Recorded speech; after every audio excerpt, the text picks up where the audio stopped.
राजस्थान के डूंगरपुर में 84 के समर पर पैनी नजर। इस उपचुनाव का कैसे होगा सफर? चुनावों में तो मान न मान मैं तेरा मेहमान। चुनावों के बाद नेता नहीं देते ध्यान। जीतेगा कौन, किसकी होगी नैया पार? आइए सुनते हैं गैंजी की हुंकार। नमस्कार, मैं हूं वैष्णवी चतुर्वेदी और आप देख रहे हैं डी लाइव न्यूज द्वारा राजस्थान में डूंगरपुर जिले में होने वाले चुनाव पर हमारी स्पेशल कवरेज। लेकिन यहाँ सरपंच से लेकर के एमपी तक के सभी जो आरक्षित सीटें हैं, इस कारण हम तो केवल वोट देने के केवल वोट देने का ही अधिकार रख रहे हैं, जिसमें हमारा कोई प्रतिनिधित्व नहीं, हमारे कोई सुनने वाला नहीं। इस चाहे कोई भी सरकार हो, ये सरकारें कोई ध्यान नहीं दे रही है, ना बीजेपी, ना कांग्रेस, ना बाप। तो हमारी सभी सरकारों से निवेदन है कि ऐसे कानून बनाया जाए जिससे हमारे हित सुरक्षित हो सके। आम जनमानस की आवाज बनने का हमारा संकल्प लिए हमारी टीम पहुंची लोगों के बीच। आइए जानते हैं जनता के मन का हाल। नमस्कार, आप देख रहे हैं डी लाइव न्यूज चैनल और डी लाइव न्यूज चैनल की टीम आज गेंजी गांव पहुंची है, जहां पर अभी 84 विधानसभा क्षेत्र में उपचुनाव होने हैं और 84 की जनता, गेंजी की जनता हमारे साथ में मौजूद है। और गेंजी की जनता के मन में क्या चल रहा है, हम आज हमारे बीच में जनता मौजूद है, हम उनके दिलों के राज जानना चाहेंगे कि इनके मन में क्या है। क्योंकि आपको मालूम है कि गेंजी की जनता हमेशा ही वोट को लेकर सक्रिय रही है और हमेशा चुनावों में अपनी सक्रिय भूमिका भी निभाते हैं। लेकिन इस बार उपचुनाव है और उपचुनाव में यहाँ की जनता क्या चाहती है वो तो जनता ही बताएगी, क्योंकि जनता के दिलों में क्या है। तो हमारे साथ में कुछ लोग गेंजी गाँव के मौजूद हैं और गेंजी गाँव के कुछ लोग हैं, उनसे हम बात करने की कोशिश करते हैं कि सर अभी विधानसभा चुनाव शुरू हो गए, उपचुनाव, और तो उसके बारे में आपका क्या कहना है कि आप अभी कौन सी पार्टी को वोट देंगे और वोट देंगे तो क्यों देंगे? हमारे क्षेत्र की एक विशेष टीएसपी क्षेत्र की एक विशेष विडंबना है कि डूंगरपुर जिले के अंदर 67% एसटी लोग निवास करते हैं, 33% अन्य जाति के लोग निवास करते हैं। लेकिन यहाँ सरपंच से लेकर के एमपी तक के सभी जो आरक्षित सीटें हैं, इस कारण हम तो केवल वोट देने का ही अधिकार रख रहे हैं। यानी राजनीतिक अधिकार हमें किसी तरह का है नहीं, न तो हम किसी चुनाव में खड़े हो सकते हैं, न ही हमारा कोई प्रतिनिधित्व विधानसभा या संसद में है। तो हमारी तो एक विडंब स्थिति है कि हमारे जो ओबीसी और स्वर्ण वर्ग या अन्य जाति के जो लोग हैं, इनका प्रतिनिधित्व वहाँ तक नहीं हो रहा और हमारे हितों की कोई रक्षा नहीं हो रही है। टीएसपी क्षेत्र के अंदर इसी तरह से नौकरी के आरक्षण है, आरक्षण के अंदर भी ये स्थितियां हैं कि टीएसपी के अंदर जो ओबीसी हैं, इनको किसी तरह का कोई लाभ सरकार के द्वारा दे नहीं है। तो हम तो बार बार नेताओं को, जो भी नेता यहाँ पर आ रहे हैं, अब देखो मजबूरन हमें जो मतदान करना पड़ता है तो हम 100% मतदान भी करते हैं, लेकिन नेताओं को बार बार हम बात कर रहे हैं, लेकिन हमारी बात ऊपर तक पहुँच नहीं रही है और हमें किसी तरह की कोई राहत उपलब्ध नहीं हो रही है। छोटी मोटी यूँ कहें कि योजनाएं, इनका लाभ भी लेने से हम वंचित रहते हैं। तो हमारा ये निवेदन है कि आपके न्यूज़ चैनल के माध्यम से कि ये जो टीएसपी क्षेत्र है, इसके अंदर आबादी के अनुपात में कम से कम, जैसे जिले के अंदर 4 एमएलए हैं, 33% अन्य जाति के लोग हैं, तो रोटेशन में एक अन्य जाति के लोगों को भी एमएलए का मौका मिलना चाहिए। इसी तरह सांसद है तो उसमें भी 2-3 वर्ष में भी 2-3 बार चुनाव में एक बार दूसरे अन्य जाति के लोगों को प्रतिनिधित्व मिले, ताकि हम लोगों की जो समस्या है वो भी संसद और विधानसभा तक समय पर पहुंच सके और हम लोगों को भी राहत महसूस मिल सके।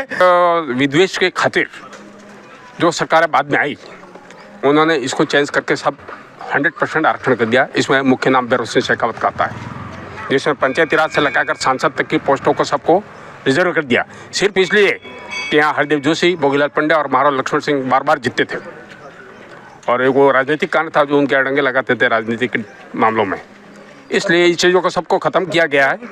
तो हमारा इस आपके माध्यम से ये निवेदन है कि जिले की डेमोग्राफी का 22% ओबीसी वर्ग है, उस ओबीसी वर्ग का कोई प्रतिनिधित्व ग्राम पंचायत से लगाकर सांसद या राज्यसभा सदस्य तक नहीं है, तो उसको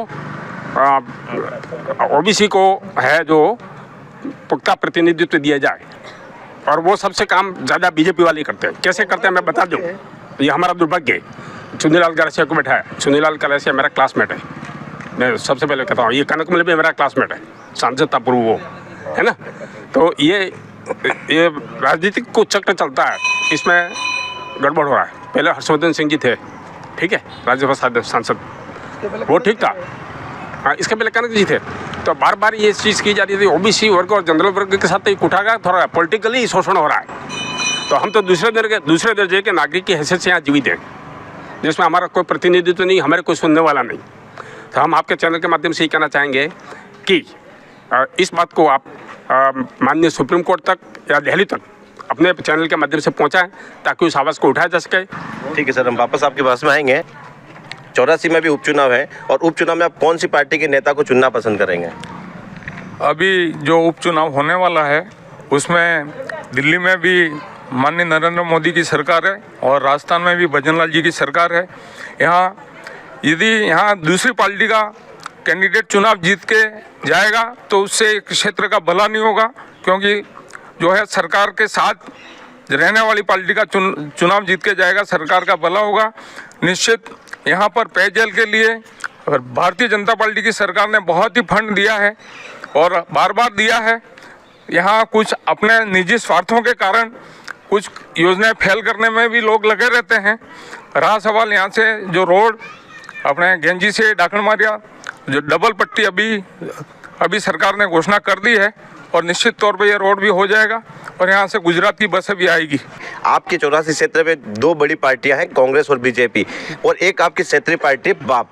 तो अभी विधानसभा चुनाव में भी बाप का कैंडिडेट जीता और अभी वही कैंडिडेट एमपी अभी लोकसभा में जाकर बैठे हैं और अभी वर्तमान में वही चुनाव वापस होने हैं। तो ऐसे में आप कौन सी पार्टी को वोट देंगे? सर ऐसे में क्या है कि हम लोग जैसे आप जो कह रहे हैं क्षेत्रीय पार्टी बीजेपी जो बनी है उसका वो केवल एक जातिगत आधार पर बनी है। जाति के हिसाब से अगर कोई चुनाव लड़ता है तो हम इसके पक्ष में नहीं है, क्योंकि जाति के पक्ष में क्या है कि इसमें क्या है कि 84 के अंदर आज तक जातिवाद जो नहीं था, अब जातिवाद हावी हो रहा है। इससे क्या है कि जातिगत संघर्ष होंगे, इसलिए इस तरह की पार्टी को हम वेटेज नहीं देना चाह रहे।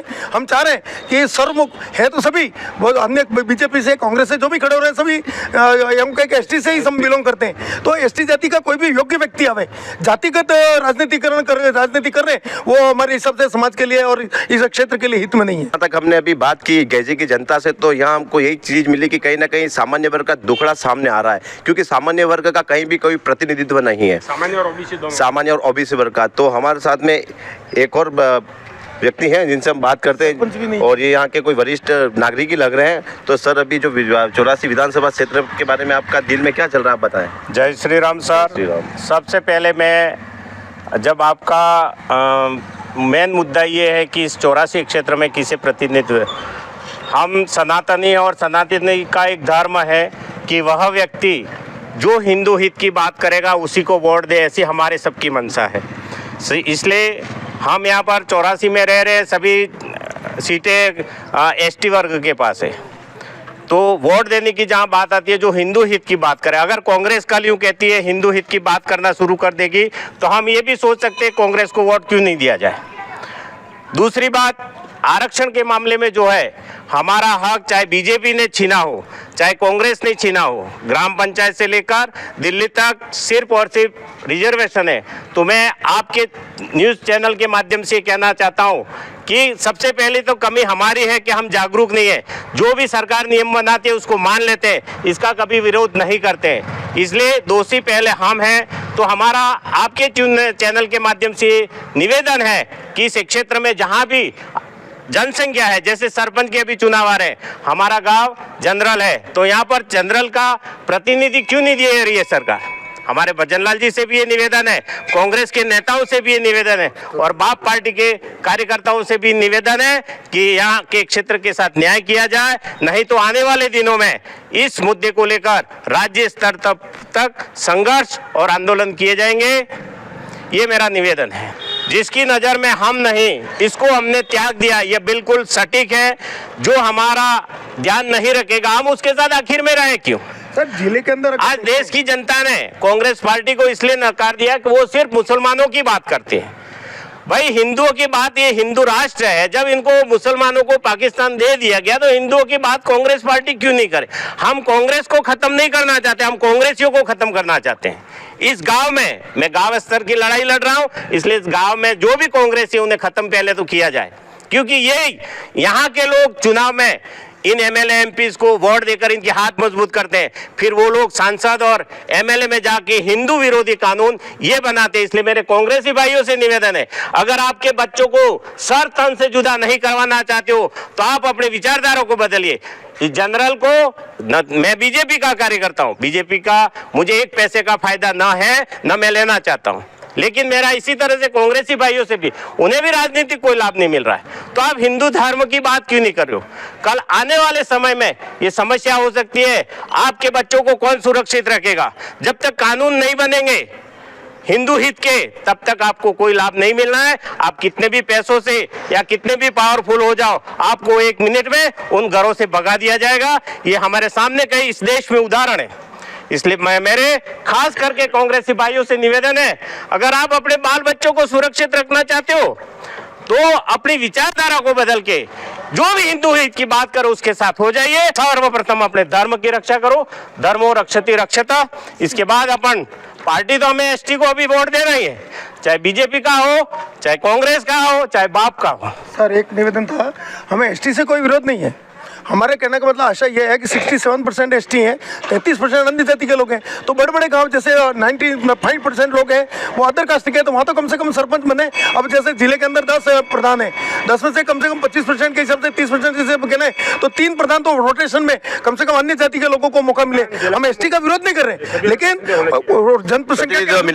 जनसंख्या के अनुपात में प्रतिनिधित्व मिलना चाहिए। जैसे बड़े गाँव है, जैसे बिच्छीवाड़ा देख लो, दम्बोला देख लीजिए, बिलूड़ा देख लीजिए, ठाकड़ा देख लीजिए, ये पूरे लोग हैं। वहाँ पर अन्य जाति के लोग ज्यादा रहते हैं, लेकिन एसटी वहाँ पर है भी नहीं, लेकिन ढूंढ के ला करके सरपंच बनाने पड़ते हैं। तो इस तरह से तो हमारे लोगों का, स्थानीय लोगों का कोई डेवलपमेंट नहीं होगा। धन्यवाद सर। तो ये आम नागरिक को सबको फायदा मिले और अच्छा फायदा मिले, गांव का विकास हो, इसको हम इसके पक्ष में हम वोट करेंगे। सरकारी लाभ नहीं मिलेगा, गेहूं, पानी, बिजली कुछ भी नहीं हो चलेगा। इस विकास से हमारा कोई मतलब नहीं है, लेकिन हमें पहले तो इस सिस्टम से जोड़ा जाए। जनता की कोई गलती नहीं है, सरकार ऐसी नीतियां बना देती है जिस वजह से वो कानून बन जाता है और हम चुनावों से वंचित हो जाते हैं। हमारे सिर्फ बटन दबाने के अलावा कुछ नहीं है। रही बात आंदोलन की, हमारी एक रणनीति बन चुकी है। हम पानी की टंकी पे भी चढ़ेंगे। आज इतने चैनल के माध्यम से 5, 50, 100, 500 लोग देखेंगे, लेकिन हम जब पानी की टंकी पे चढ़ेंगे, पूरी देश और दुनिया देखेगी कि आखिर में ये बंदे किस मुद्दे को लेकर चढ़े। इसमें हमारी ये पूरी टीम साथ में होगी। हमारे इस गांव के युवा मुद्दा वही होगा आरक्षण का, कि भाई हमें भी लाभ मिलना चाहिए। हम आखिर में बटन दबाते दबाते मर जाएंगे, इसके बाद हमें क्या लाभ मिला है? और हम मर जाएंगे तो हमारे बच्चों को भी कोई लाभ नहीं मिलना है। तो हम हमारे बच्चों के लिए लड़ाई लड़ रहे हैं। हर जाति को, हर धर्म को अपने अधिकारों के लिए लड़ने का अधिकार है। तो हम भी ये चाहते हैं कि चाहे कोई भी सरकार हो, ये सरकारें कोई ध्यान नहीं दे रही है, ना बीजेपी, ना कांग्रेस, ना बाप। तो हमारी सभी सरकारों से निवेदन है कि ऐसे कानून बनाया जाए जिससे हमारे हित सुरक्षित हो सके। जय श्री राम, जय भारत। जहाँ शेड्यूल 5th एरिया है या ट्राइबल एरिया है, वहाँ पर भी जनरल और ओबीसी को आरक्षण दिया जाता है। राजस्थान के टीडी एरिया में क्यों नहीं? इसके ऊपर आपको हाईलाइट करना पड़ेगा। और ऐसा राजस्थान में नहीं हो रहा है, हमारा एडजॉइनिंग एरिया गुजरात है, वहाँ पर भी हो रहा है। यही चीज़ रिपीट हो रही है। तो हम आपके चैनल के माध्यम से ये कहना चाहेंगे कि सुप्रीम कोर्ट के जो निर्देश हैं आरक्षण व्यवस्था को लेकर, पर्टिकुलरली शेड्यूल 5th एरिया के अंतर्गत, ये इसको लागू किया जाए इसमें। और जहाँ ओबीसी डोमिनेटेड एरिया है वहाँ ओबीसी का आदमी इलेक्शन लड़ना चाहिए, जहाँ जनरल डोमिनेटेड एरिया वहाँ जनरल, और जहाँ एसटी डोमिनेटेड एरिया वहाँ एसटी। इस तरह की व्यवस्था की जाए तो सबको संतुष्टि होगी और एक सामाजिक जो सौहार्द है वो पुनः स्थापित हो सकेगा। अभी जो जातिवाद को लेकर चल रहा मामला, वो एक गलत दिशा में जा रहे हैं। जब हमारी टीम यहाँ गेजी गांव पहुंची तो यहाँ जनता की राय जानने की कोशिश की और जनता के मन में जो भी भाव थे वो हमारे चैनल के सामने इन्होंने रखे हैं। जैसे कि इनको किसी जाति से कोई लेना देना नहीं है, किसी पार्टी से लेना देना नहीं है। ये सिर्फ बात कर रहे हैं कि हमें सब जातियों को साथ में लेकर चलना है, लेकिन जहाँ पर जनसंख्या हमारी जनसंख्या ज़्यादा है जिन गाँव में, वहाँ पर हमारा प्रतिनिधित्व दिया जाए। तो आपने देखा कि जनता का रुख इस बार कैसा रहने वाला है। हमारा क्षेत्र हर वोटर तक पहुंचकर उनके मन का हाल पहुंचाएंगे आप तक। तब तक के लिए बने रहिए हमारे साथ और देखते रहिए D-Live न्यूज। ताज़ा अपडेट के लिए हमें इंस्टाग्राम, ट्विटर और फेसबुक पर फॉलो करें। साथ ही हमारे YouTube channel like, comment, share और सब्सक्राइब करें।